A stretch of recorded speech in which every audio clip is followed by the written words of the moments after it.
Vous vous souvenez de la vidéo, précédente qui était montée de fou avec de la musique et tout? Là, il y aura juste une image et de la musique. Ça sera un podcast. C'est parti. Bien salut à vous, cher Mordokian. Et aujourd'hui, je veux vous parler donc des épisodes comiques de Murdoch Mysteries. Et pourquoi vous parler de ça? Bah parce que j'ai parlé du déclin de la série, etc. J'ai parlé de pas mal de trucs. Et en fait, il faut montrer que tous les points sombres qu'a la série. Parce que ça peut être ma série préférée, je préfère être franc et donner vraiment des défauts que je trouve, et même des défauts très très très embêtants. Et donc ici, ça en fait partie, comme vous vous en doutez.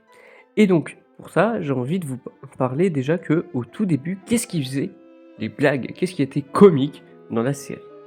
Bah, au début, j'ai l'impression que c'était plus George Crabtree, Henry Higgins, qui étaient un peu des comic relief, mais pas tellement, pas autant que, au fur et à mesure, mais déjà à l'époque, c'était à peu près le cas, et le fait que Murdoch soit tellement droit que, bah, parfois ça en devenait un peu comique. Comme, Obi-Wan si vous voulez.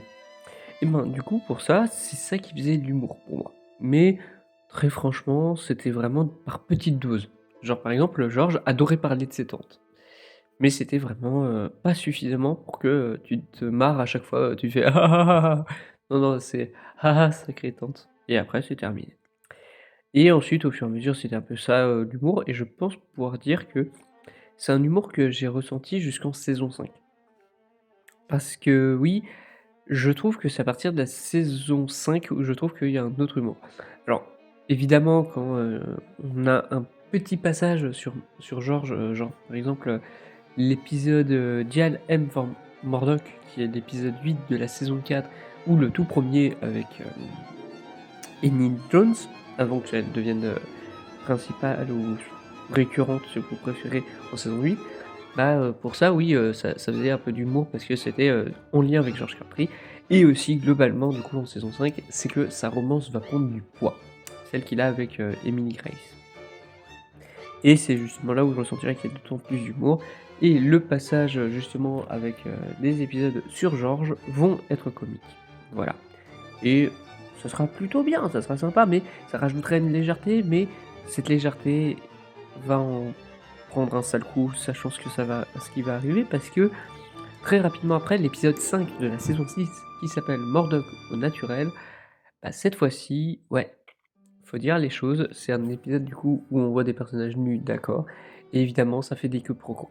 Et c'est là où on va encore plus voir la légèreté, même avec les épisodes qui vont suivre, etc. On verra même que à partir de la saison 5, etc., et même du coup encore plus en saison 7, on aura des personnages récurrents qui seront là et qui vont faire des épisodes récurrents avec un peu d'humour. Par exemple, on aura du coup, à partir de la saison 5, un nouveau James Penrick. Vous comprendrez ce que je voudrais dire par nouveau quand je parlerai de son cas à lui, mais il faut juste savoir que oui, du coup, précisément, ouais, ça paraît pas ouf, mais il faut juste, se dire que oui, ça fait de l'humour parce que soit, Kendrick fait des inventions loufoques et tout l'épisode tourne autour, soit en toute fin de saison 7 avec son tout dernier épisode, The Death of Dr. Ogden, bah ici, ouais, ça introduit Roger Newsom. Et en fait, le truc, c'est que ça va devenir un personnage qui aura aussi, donc comme dit, un épisode par saison, un peu humoristique. Hendrix, ça sera pas forcément le cas, mais lui, ça sera forcément le cas. Et en fait, la série en paiera le prix fort en saison 4, en saison 10, pardon. Et en fait, c'est que dans son épisode 9, 8, pardon, Weekend at Murdoch's, bah en fait, le truc, qu'est-ce qui va se passer? Bah, Roger Newsom va mourir. On va me dire, mais du coup, pourquoi ça paye le coup? Bah parce que déjà, ça va introduire sa sœur, et surtout, on se dit: «C'est bon, il est mort, ça a juste introduit sa sœur, c'est peut-être sa sœur qui va le remplacer». Non! Non, non, saison 11, on présente bien la famille, des Newsom, et c'est carrément Rupert Newsom qui remplace Roger Newsom. Roger Newsom est mort, son frère jumeau va le remplacer. Et même pour un drame, c'est à peu près ce qu'ils vont faire après. Mais du coup, ça te montre déjà un gros problème. Et en fait, dans la saison 11, on comprend que du coup, Higgins va justement avoir un scénario au fil des saisons. Et j'avoue que c'est un peu embêtant. Parce que tout le drame de la série repose par exemple sur le fait que Murdoch a eu du mal à être fiancé avec Julia Ogden. Ça lui a genre pris 7 saisons le fait de oui, d'être fiancé, de se marier, donc il y a eu 7-8 saisons environ. Le fait, d'avoir, d'autres étapes de leur vie, ça leur a pris énormément de saisons et pas mal de drames.